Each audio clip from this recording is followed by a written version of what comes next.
But what we've found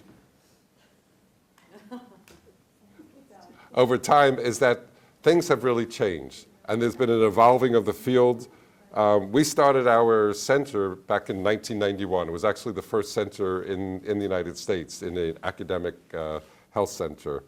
And I'll talk a little bit about how that got started in a moment. Since then, in '92, the NIH opened up an Office of Alternative Medicine. Tom Harkins, as many of you know, the senator from Iowa, had benefited from some of the therapies for his allergy, and he turned to the NIH and said, why aren't we looking at this? And he got them started with a $2 million funding source, you know, sort of as I would say, a homeopathic dose of funding compared to the NIH's $35 billion funding back then. But it was very interesting because they then put out a request for applications in the next year, 1992, going into '93. They had more responses for these $30,000 grants than they had in the entire history of the NIH to any other RFA before. And our center was fortunate that we were lined up. We got 2 of the grants at that time which got us started. And then in '95, the NIH started, they started to build, saying the field needs an infrastructure. We need to bring together a critical mass in these centers. And so they created NIH Centers of Excellence around the country. They had 9, and then eventually they had about 18 centers, of which here at the University of Maryland, we had the first ones, and then we received 3 consecutive 5-year funding.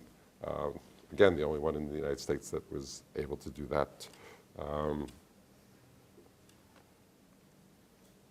We also were fortunate to get funding from the NIH to start up the Cochrane Collaboration's complementary medicine field. And I'll tell you a little bit about the Cochrane Collaboration and this field in a moment. But that's a big deal in evidence-based medicine, the Cochrane Group. And then in '99, NIH became a national center. So that a center in NIH terms means that they can give funding out in their own right. And they have the funding body and the resources to do that.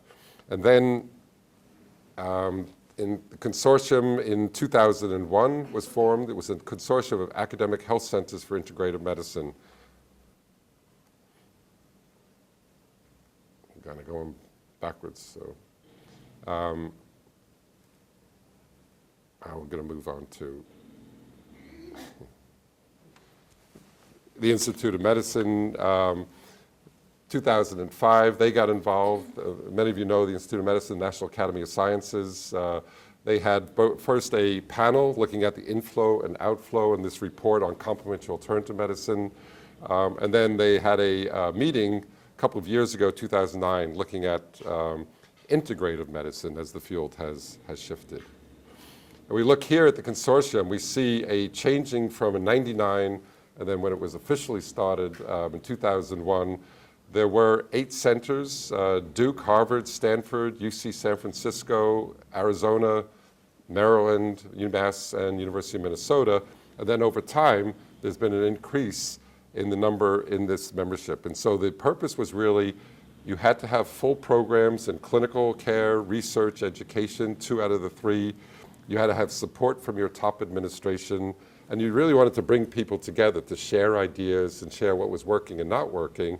But we also wanted to bring the deans and the presidents into the fold so that they could actually experience what this was about. That was a tougher challenge. We could get only a few of the deans. I have to say our dean did not show up. He's not here. It's not the one that's currently here back then. But a couple of the deans from Duke, UCSF, and Minnesota did. And they really got what this was about.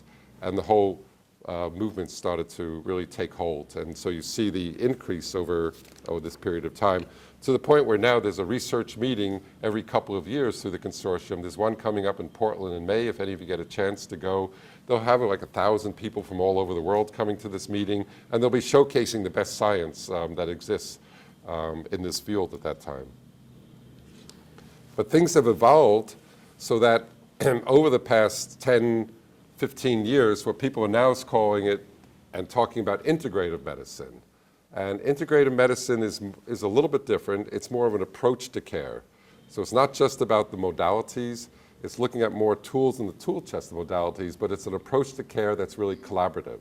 It's more of a partnership, and it really reinforces about that relationship between practitioner and patient, focusing on the whole person, mind, body, spirit, and informed by evidence, and making use of all appropriate therapeutic options, some that may not come from our traditional Western culture as part of that. And so it's sort of funny now, like when I started getting involved with this in the late 70s, early 80s, people thought that I should have been certified, including my brother, who used to be the chairman of pediatric care. Like, why are you going into this? You should be certified. Now there are 14 of us who are developing the questions for the board certification, the American Board of Physician Specialties for Integrative Medicine. So you see how far the field has come and the maturing of the field.